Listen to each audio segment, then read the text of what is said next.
The fight I've been waiting for since last month is finally here, and honestly, I'm satisfied with it. The whole entire chapter is basically a build up for everyone on Earth and a super big tease for the future of Miris.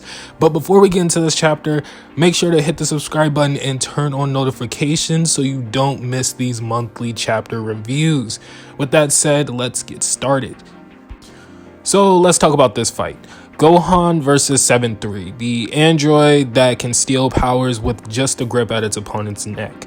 Now, I was really excited to see Gohan show up last chapter to help Piccolo out with this guy, but I feel like Gohan didn't really do much to physically harm 7-3. Now that probably isn't Gohan's fault at all because 7-3 is an android, so he doesn't show signs of fatigue. But I was kind of hoping Gohan would at least like rip off an arm or something, but that's just me. Gohan probably isn't really all that aggressive. But it was really cool to see him back in Piccolo's uniform again, because that just brings back like old good Dragon Ball Z fighting. And we did learn a lot about 7-3's powers, like how he can hold up to 3 people's powers at a time and use them for a short period of time before they run out. But that's honestly what really saved them at the end of this fight, because if 7-3 didn't use up Moro's powers that he had in stock from before, he might have been really damaged from Gohan's Kamehameha wave. Can I add that I'm starting to like Moro a little more after this chapter. He's definitely not like other villains in Dragon Ball. His sense of strategy is really good, to the fact that like he wants to wait for Goku and Vegeta to basically farm him energy to absorb, which is actually a 5-head idea, and anyone else probably would have taken the opportunity to go and destroy Earth, or go and try and find Vegeta and Goku and kill them before they finish training.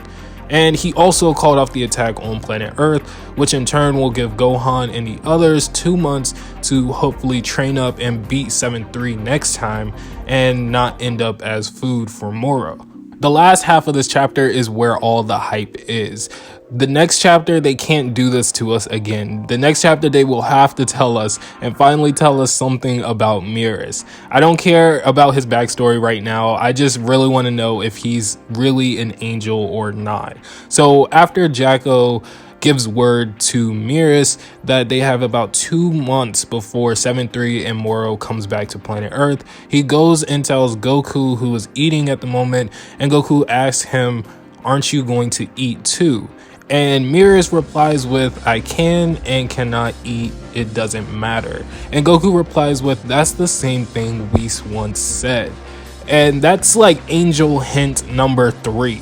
The first 2 being his staff and the knowledge on Ultra Instinct. So actually this is angel hint number 4, because I forgot about the fighting stance that he used that looked exactly like Wiese's when he first started training with Goku. Then we cut to Wiese, who is watching them train, which really tripped me out because for the past 2 chapters, hell, the whole Moro arc, we have heard little to nothing from Wiese and Beerus, which was super odd to me, not only because Moro is a very big threat, which I'm sure they noticed, but also Wiese's students was fighting him, and normally a teacher would always check in and watch their students' fights. But I always had a feeling that Wiese had to be watching. There's honestly no other reason why he shouldn't be. But we finally see Wiese go to the Grand Priest and ask him to confirm the angel's laws. And the priest responds with the matter of Miris, I suppose.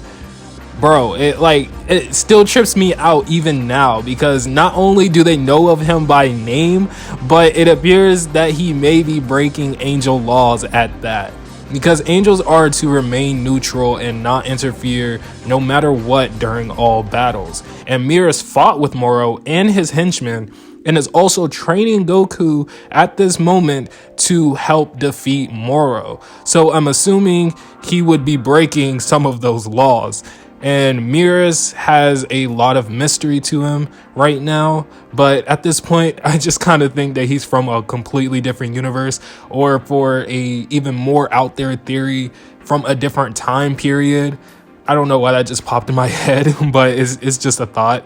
But overall, I really like this chapter. This is where kind of comes to a close, and hopefully Gohan and the others train up well over these past 2 months. And I actually am kind of sad that we didn't get anything from Vegeta this time around, but I'm guessing that means it will be a very big surprise when we finally do get to see the results of his training. Alright guys, that's it for me. Don't forget to give this video a thumbs up and hit the subscribe button and turn on notifications. Comment down below, what do you guys think of this chapter?